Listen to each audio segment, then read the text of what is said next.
Qu'on aide Bezrat Hashem à la réussite de tout le clan d'Israël, à la bonne santé des otages et qui reviennent bientôt. Amen ve Amen. Chers amis, ces derniers temps, de plus en plus de personnes m'interrogent. Ils aimeraient avoir un psak, qu'on leur tranche de façon précise, que dit la halacha, au sujet du maquillage permanent, du microblading. Est-ce qu'on peut autoriser? Est-ce que c'est interdit? Est-ce qu'il y a des cas où on autorise, des cas où on interdit? Quelle est toute la vérité? Alors je vais essayer d'être le plus succinct possible. Tout d'abord, la raison de l'interdit, c'est que la Torah elle nous dit que c'est interdit de faire une ktovet kaka, de faire un tatouage. Et pourquoi c'est interdit? Parce qu'à l'époque, les gens qui faisaient de l'idolâtrie, ils écrivaient le nom de l'idolâtrie sur leur corps de façon vraiment permanente, de sorte à bien montrer je suis un serviteur de cette idole et j'ai ancré en moi le fait que je suis serviteur.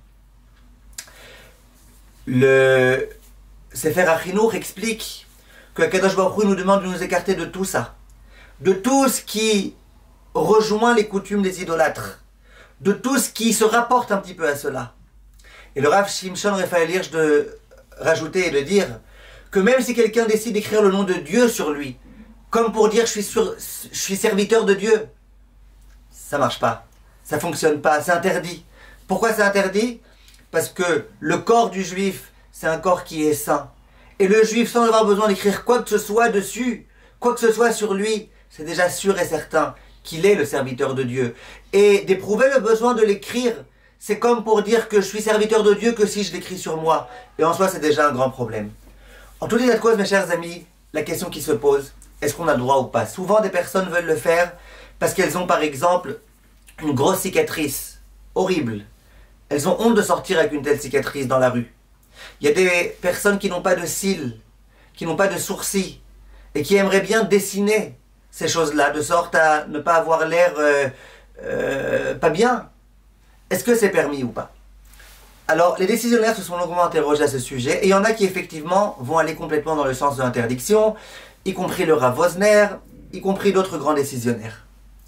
Il y a des décisionnaires qui ont été dans le sens de l'autorisation. Ces décisionnaires-là, ils disent la chose suivante. Et je précise d'abord les raisons d'autoriser. Premièrement, il y en a qui disent que tout l'interdit minatora, toraïque, c'est uniquement quand on écrit le nom d'une idole, et pas quand on écrit autre chose. Deuxièmement, il y en a qui disent que même si tu écris autre chose, même si tu considères que c'est interdit quand tu écris autre chose, mais il faut encore que ce soit une écriture, un dessin, une image, pas simplement colorié. Troisièmement, il y en a qui disent que tout l'interdit, comme ça Rachid dit sur place, que tout l'interdit c'est quand c'est permanent, que ça restera toujours, que c'est indélébile. Dès lors que ça peut se retirer, que ça peut partir au bout de 2, 3, 4 ans, eh bien c'est pas pour toujours. Et donc à nouveau, il n'y a pas d'interdiction d'ordre toraïque. Pour toutes ces raisons-là, les décisionnaires ils veulent dire t'as ici 3 des Rabbanan. Le Rav Asher Weiss il veut rajouter encore autre chose, il veut dire qu'à l'époque, au moment où on faisait ça, tout d'abord on ouvrait la peau, ensuite on mettait la matière et ensuite on refermait. Il veut dire qu'au jour d'aujourd'hui, c'est pas comme ça, c'est juste une aiguille qui rentre à l'intérieur. Bref, il y a tout type de raisons pour lesquelles on pourrait autoriser. La conclusion du Rav Asher Weiss, c'est de dire, écoute, il y a ici 3 raisons pour lesquelles c'est sûrement pas toraïque, mais c'est qu'un interdit rabbinique. Et donc il dit le Rav Asher Weiss, en cas de grande nécessité, une personne par exemple qui a honte, une personne qui a une cicatrice, il dit moi-même j'autorise. Pourquoi j'autorise? Parce qu'on a un principe, c'est que Gadol Kvod Abriot, l'honneur de l'homme, il est important, il repousse les interdits rabbiniques. Et là il s'agit de l'honneur de l'homme. Ça c'est le Rav Asher Weiss. Le Rav Ovadia Yosef, dans un premier temps dans sa vie, il a été très très strict à ce sujet. C'est pour ça que quelquefois vous entendrez des opinions qui vont vous dire au nom du Rav Ovadia qu'il a interdit.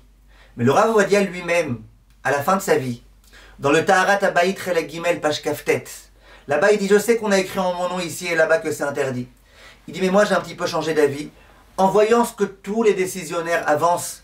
Et entre autres, ce que je viens de vous dire maintenant, que c'est pas le nom de la Avodazara, que ça reste pas longtemps, que c'est pas une lettre, c'est même pas une lettre, c'est juste de la peinture en quelque sorte, c'est juste du coloriage. Et etc., etc., que ça reste pas longtemps, que ça reste pas en tous les cas à vie. Le Rav Ovadia, il dit comme ça. Il dit, si une personne, elle a honte de sortir telle qu'elle est, c'est pas juste pour être plus belle, c'est qu'elle a honte telle qu'elle est, dit le Rav Ovadia, j'autorise même a priori. aucun problème, cette femme-là, qu'elle le fasse, même a priori. Dit le Rav Ovadia, c'est juste pour la beauté. Pour la beauté, elle est très belle comme ça, la femme, mais elle veut être encore un peu plus belle, elle veut... Alors là, il dit le Rav Ovadia Yosef, écoute, j'autorise pas. J'autorise pas, mais si une personne veut le faire, j'accepte. Je vais pas me battre avec elle, en quelque sorte. Je vais pas protester. Il dit, mais en tout cas, on peut pas dire que c'est dû a priori. Celle qui veut le faire, qu'elle le fasse. On peut pas dire que c'est dû a priori. Or que si jamais elle a honte, a priori j'autorise. Comme ça dit le Rav Ovadia Yosef. Et le Rav Zafrani va dans le même sens. Il dit s'il y a vraiment besoin d'autoriser parce que quelqu'un a honte et tout, eh ben on autorise. Il ramène que le Rav Gross au nom du Rav Eliashiv disait que Rav Eliashiv il n'aimait pas tellement ça. Parce que Rav Eliashiv disait pourquoi t'as besoin de mettre du permanent? Ben t'as qu'à mettre tous les jours un non permanent.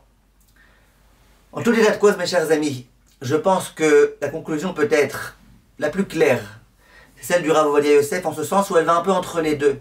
Il dit pas j'interdis tout le temps, il dit pas j'autorise tout le temps comme certains ont voulu dire. Il y en a qui ont voulu autoriser pour la beauté. Dès lors que c'est pour la beauté, on autorise. Tu vois bien que tu ne le fais pas pour l'idolâtrie. Tu vois bien que tu ne le fais pas pour imiter les non-juifs. Tu le fais pour la beauté. Il y en a qui ont voulu autoriser. Donc il y en a qui ont tout complètement interdit. Il y en a qui ont complètement autorisé.